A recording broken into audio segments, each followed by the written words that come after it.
आयोजक सभा, जवाहर माध्यमिक आणि उच्च माध्यमिकचे प्राचार्य माननीय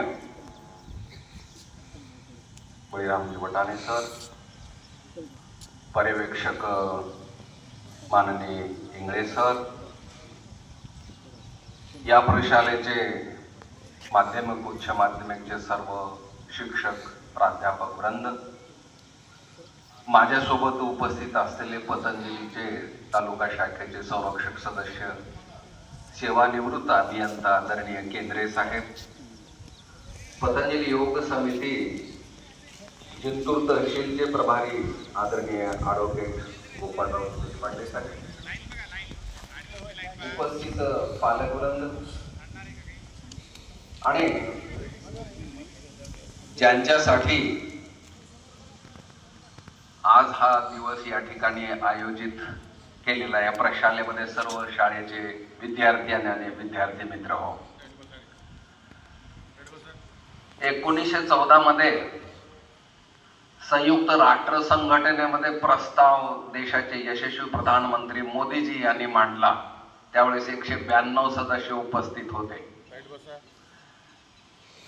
आणि प्रस्ताव होता की एक दिवस आंतरराष्ट्रीय योग दिन म्हणून साजरा. प्रस्तावाला 192 पैकी 178 राष्ट्रांनी तात्काळ मंजुरी दिली हात वर करून. एवढं बहुमत कुठल्या प्रस्तावाला लाभलेलं नव्हतं जे की आंतरराष्ट्रीय योग दिनाच्या कल्पनेला तात्काळ अशा प्रकारे मान्यता मंजुरी देण्यात आली. याच्या पाठीमाग एक तर योग हा आपल्या भारतीय संस्कृतीची जगाला दिलेली फार मोठी देणगी आहे. आपल्या पूर्वजांनी जी तपश्चर्या केली आणि त्या साधनेच्या माध्यमातून एक तर शारीरिक स्वास्थ्यासाठी आणि मानसिक स्वास्थ्याच्या दृष्टिकोनातून योग साधना अत्यंत आवश्यक आहे हे त्यांनी जगाला सांगितलं.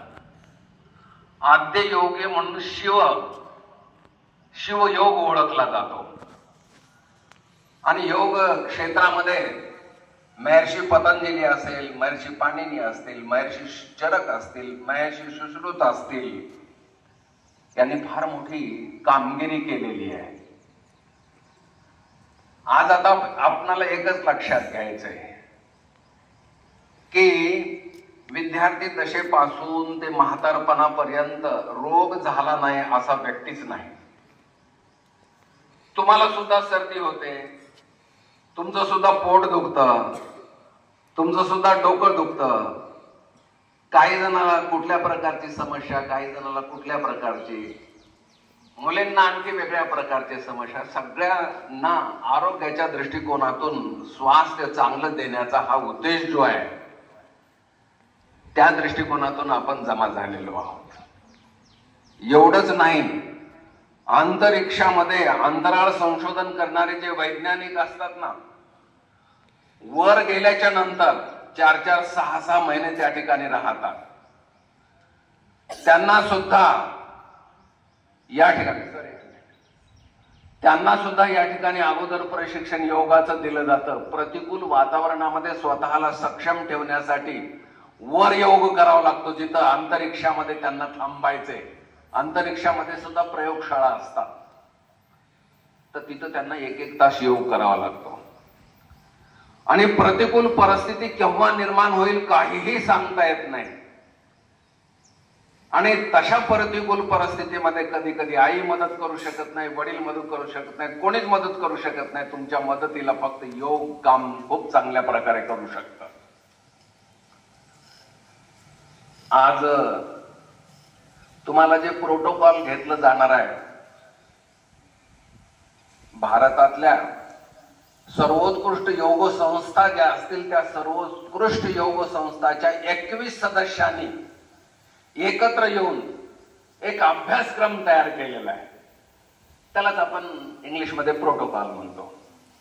Common yoga protocol. प्रोटोकॉल म्हणजे अभ्यासक्रम. अभ्यासक्रम एवढा सुंदर तयार केलेला आहे, सर्वांगीण दृष्टिकोनातून मानवाचं आरोग्य चांगलं कसं ठेवता येईल हा उद्देश समोर ठेवून अभ्यासक्रम तयार केलेला आहे. मी आपला जास्त वेळ घेणार नाही, कारण आपल्याला जो काही अभ्यासक्रम आहे तो अतिशय चांगल्या प्रकारे करून घेतला जाणार आहे. यामध्ये फक्त सूचना ज्या दिल्या जातील ना त्याचं तंतोतंत पालन करण्याचं काम तुम्ही करा. आगाऊ काही करू नका.